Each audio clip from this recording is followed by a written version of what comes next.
Mobile ফোনের আসক্তি থেকে আমরা কেমন করে বাঁচতে পারি? To be honest with you, সত্য কথা বলছি, মন থেকে বলছি, and I am being very humble about it. আমার মূল বক্তব্যের একদম সবচেয়ে ইম্পর্ট্যান্ট পার্টটা আমি বলতে চাই শুরুতেই।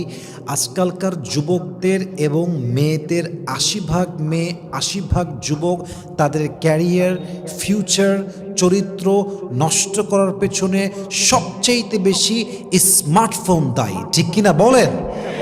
এই মোবাইল ফোনের পাল্লায় পড়ে মানুষের চরিত্র নষ্ট হয়ে গেছে, তাদের আত্মা কলুষিত হয়ে গিয়েছে, চোখ নষ্ট হয়ে গিয়েছে, কান নষ্ট হয়ে গিয়েছে, আত্মা নষ্ট হয়ে গিয়েছে।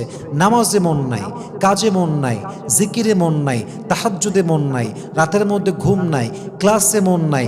বরং বলতে গেলে ৮০ ভাগেরও বেশি নারী এবং পুরুষ নষ্ট হয়ে গিয়েছে জাস্ট অ্যান্ড্রয়েড বা স্মার্টফোনের জন্য, ঠিক কিনা বলেন?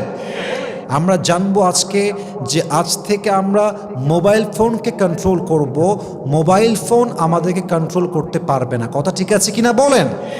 এবং যেই ওয়েগুলো বলবো, যে টিপসগুলো বলবো, প্রত্যেকটা কোরআনিক টিপস, প্রত্যেকটাই ইসলামিক টিপস, প্রত্যেকটাই হাদিস থেকে নেওয়া। অতএব প্রত্যেকটা পয়েন্ট শুনবেন, ভালো করে বুঝবেন এবং মানবেন।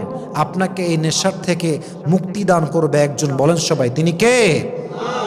নাম্বার 1, যদি আপনি মোবাইল ফোনের নেশার থেকে বাঁচতে চান, সেট ইয়োর গোল।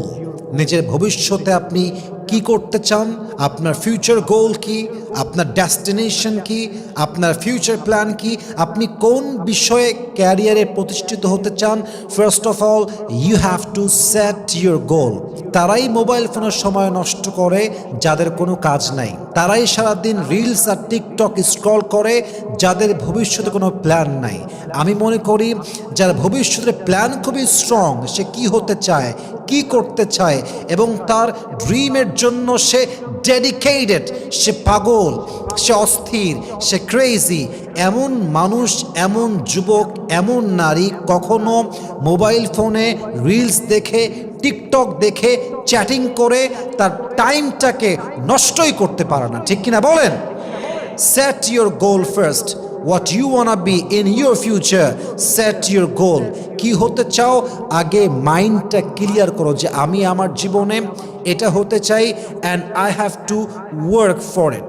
এটার জন্য আমাকে কাজ করতে হবে।